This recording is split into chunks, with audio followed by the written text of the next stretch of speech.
Welcome, everybody, to Hey Kentucky, presented by Wendy's and Sullivan University. Drew Franklin and his grandpa sweater are here with me. Drew, how are you? Good. What with the Mr. Rogers look? I thought I'd sit down and change my shoes. It looks like you're going to give me a Werther's and tell me a story, Grandpa. Now, let's begin with UK basketball. Tomorrow, Cats are going to face off against the Bruins, but there doesn't seem to be a ton of excitement around the UCLA game because actually the Bruins haven't been very good.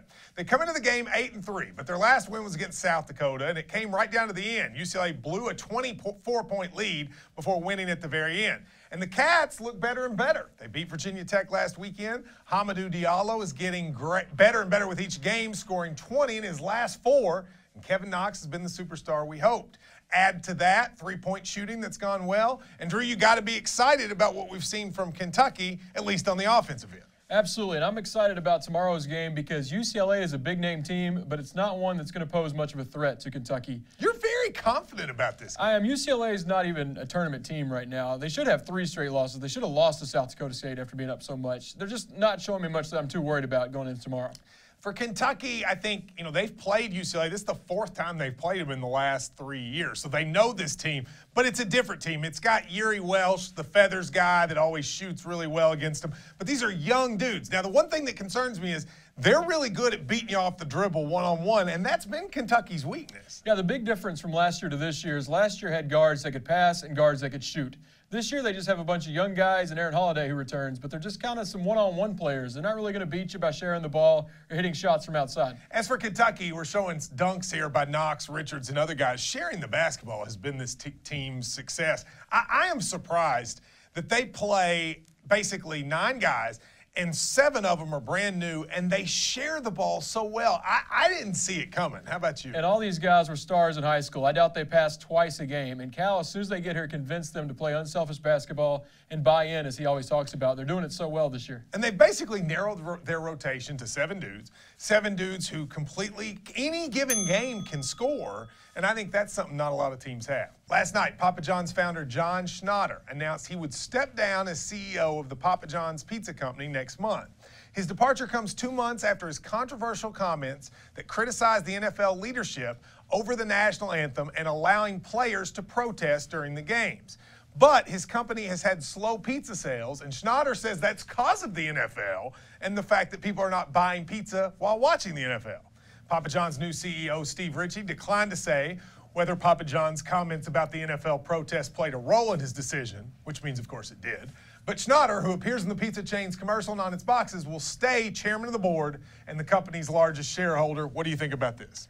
I know it happens all the time, but in business, explain to me how a guy named Papa John can start a business 33 years ago called Papa John's and then be pushed out.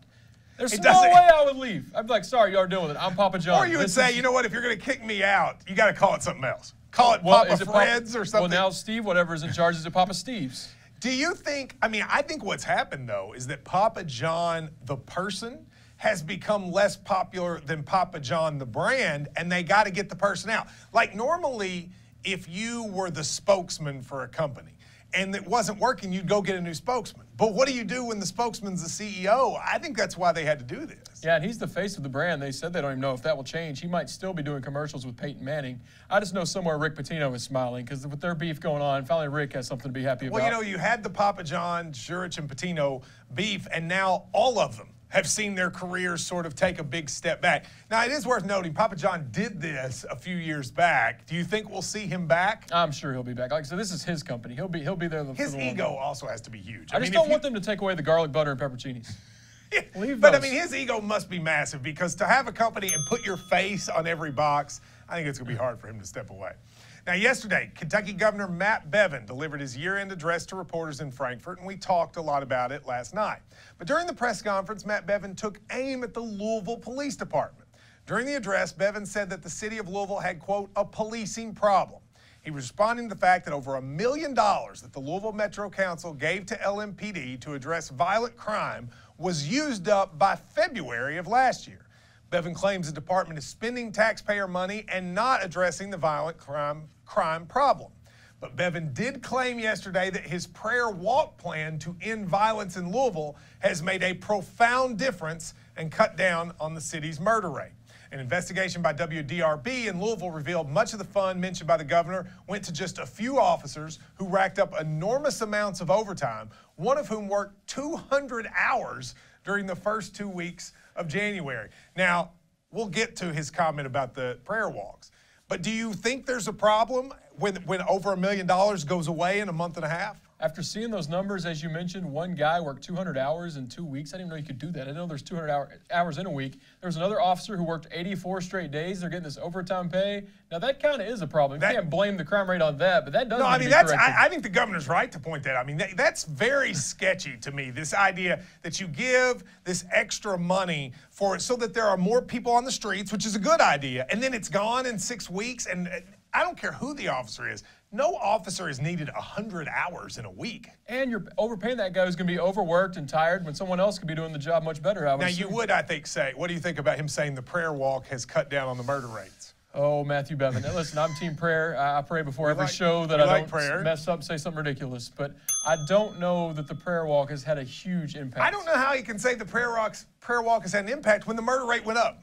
That's also a good point. Just the mere numbers of it, I think, means it probably didn't work out like he'd hoped. Now, if you live in the city of Lexington, you may soon see your cable rates go up. The cable company Spectrum has announced that starting on January 1st, they will be raising their rates in Lexington. Now, it's not clear when Spectrum customers will see the increase, but a spokesperson for Spectrum said you'll likely see it on your bill in late January. The city of Lexington has had a history of problems with Spectrum. The Lexington-Fayette Urban County government passed a resolution in October allowing the city to fine the cable company following numerous complaints and a public forum on the subject. Now, Drew, I actually use DirecTV, so you're a Spectrum person. When this news came out, I saw you tweet, "I'm done. I'm cutting the cord." Are you going to? Well, really, they raise my rate every month without telling me, so I'm kind of glad they're warning me that it's coming this time, but I think I'm going to have to. It's just getting outrageous. It's to the point when I go to get gas, I got to make sure the Spectrum bill, I got enough for that. It's so much. It's insane how much they're charging, and their customer service is terrible. I'm shocked that they keep, like, take DirecTV, for instance. They actually have lowered rates since I started with them because they have the competition in form of cable, but also all the other sort of satellite services, and the fact that people can get it on the internet. But Spectrum seems to only continually raise rates. I don't know how they think that business plan will work, and I think there's a lot of customers that this will be the last straw. Yeah, and if they do cut the cord, just everyone make sure you still get Hey Kentucky. I mean, we got to make sure you still got that. Well, the good thing is LEX 18 is still over the air, so you can still get that as well. But I do think for a lot of people, they were waiting for the final reason, and I think this might be it. I think it's an amazingly poor decision by Spectrum.